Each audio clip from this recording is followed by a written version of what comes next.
now let's get information. Okay, leaders, now let's get information.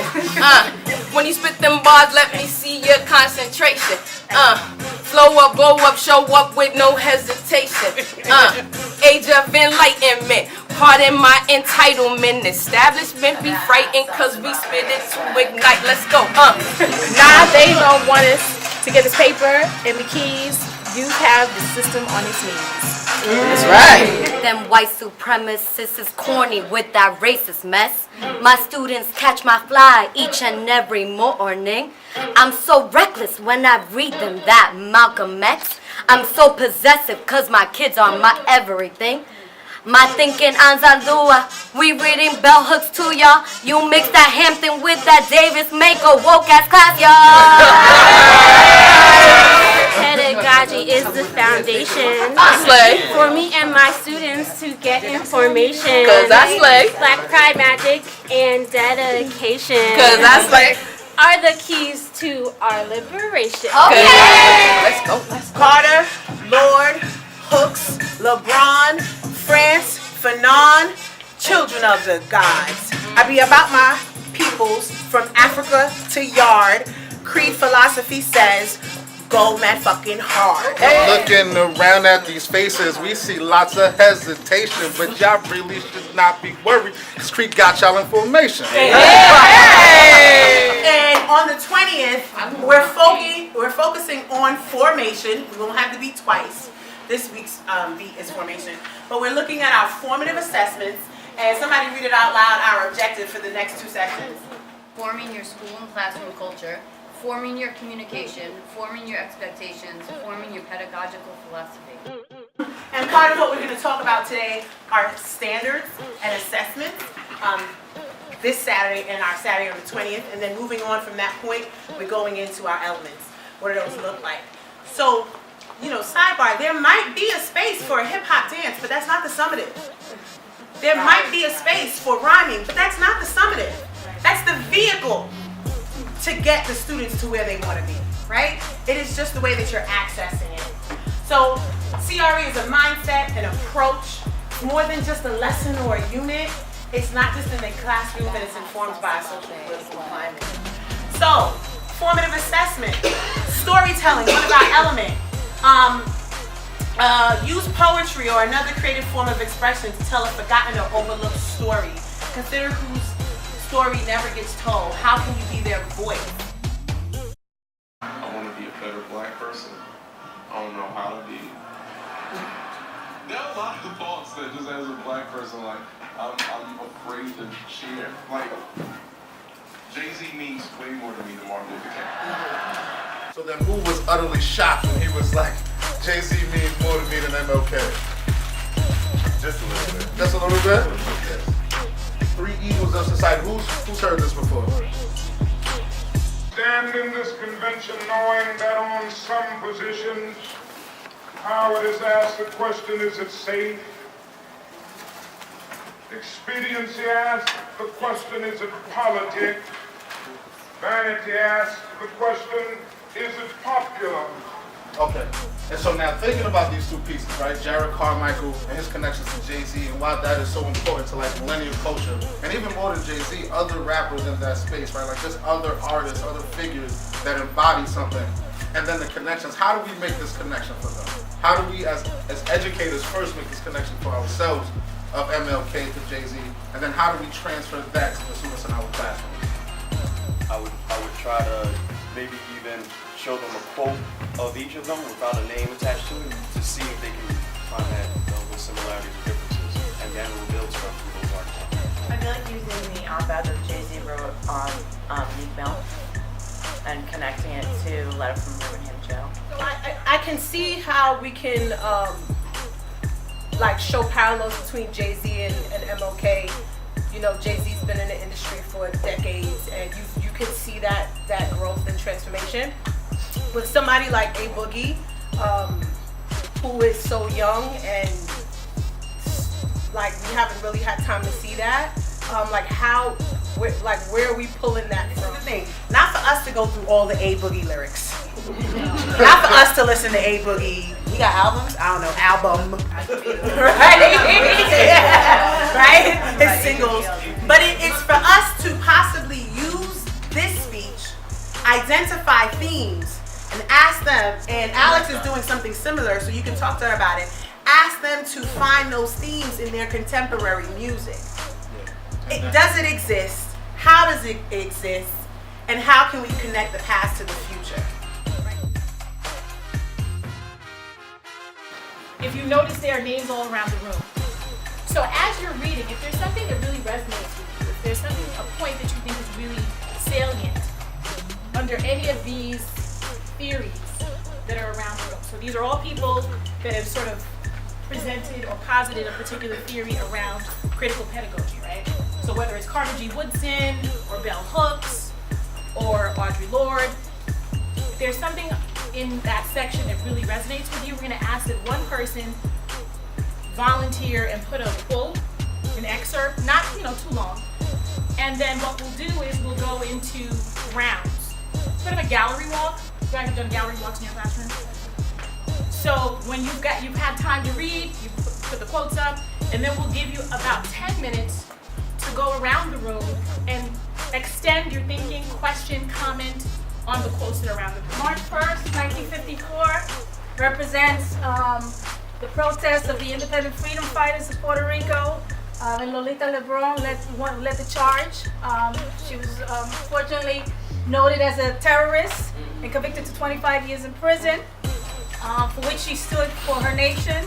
And so when we talk about critical pedagogy, we have to talk about, well, there was no particular quote.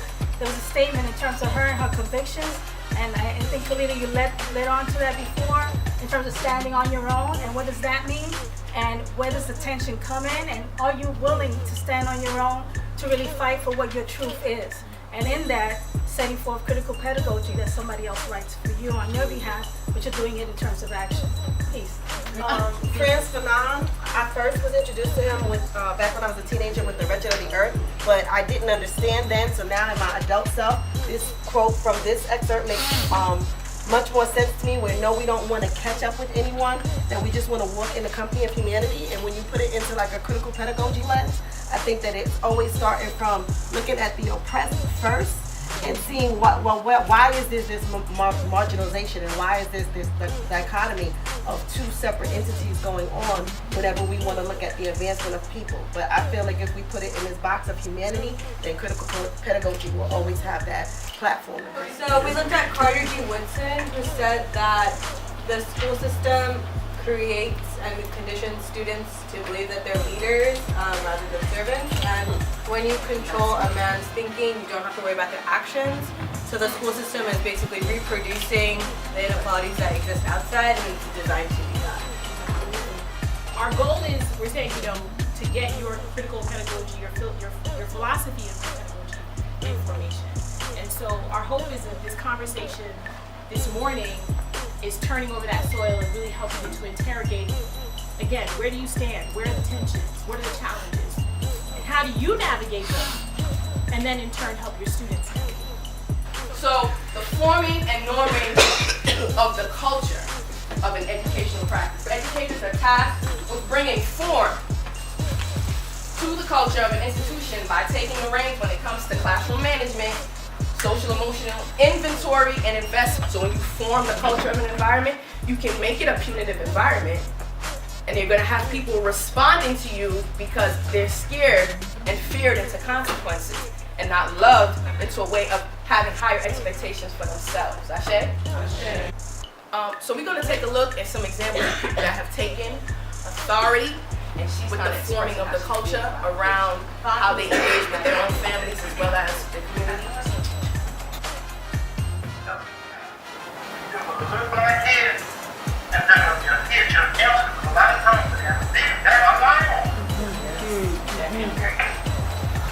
Right, hold on, pause.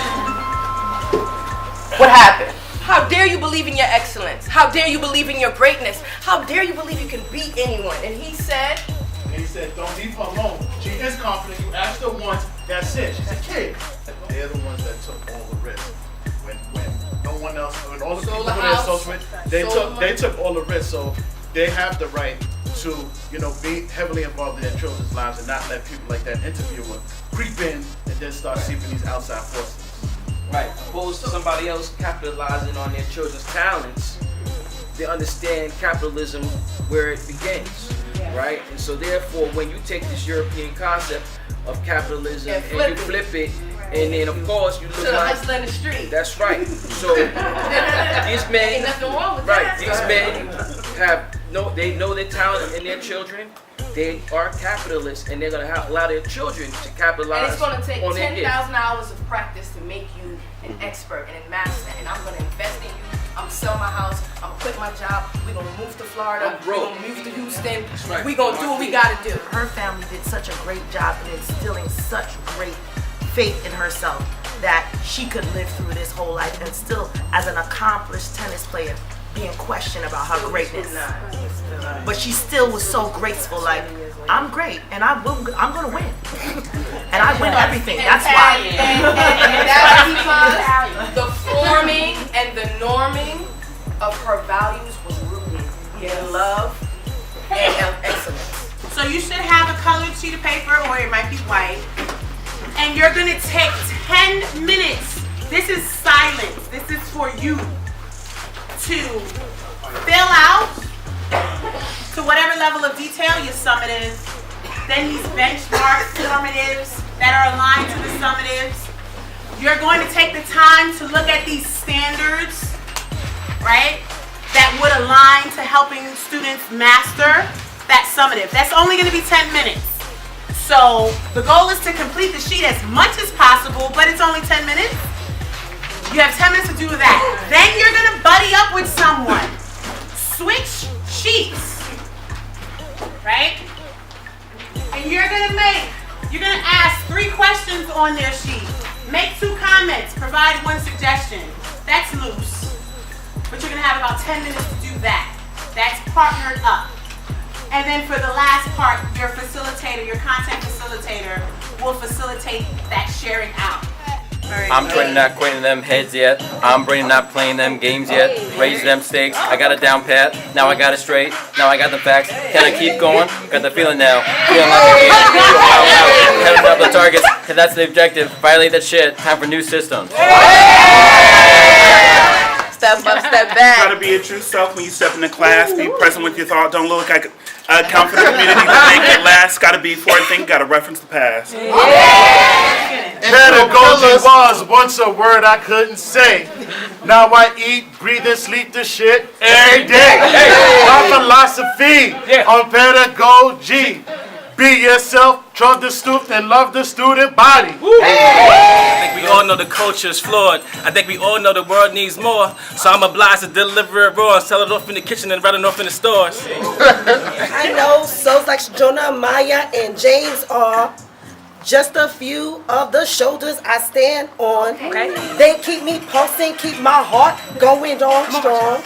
Need all the students in the back to feel a sense that they too belong.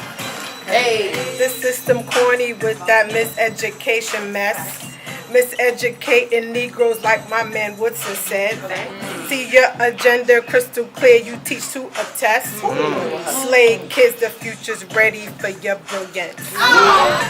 I don't just spit it, I live it, showing my kids they could get it, despite their design conditions or the condition they live in. Lessons from beyond the matrix, guide them from fruit to the root, teach them about their heritage, guide them to find their own truth. Beyond the misinformation, putting the world in formation, emancipation, education, leading to our liberation, taking our people pa'lante, cause ya tu sabe, woke Cypha 2018 formation will change education in the nation.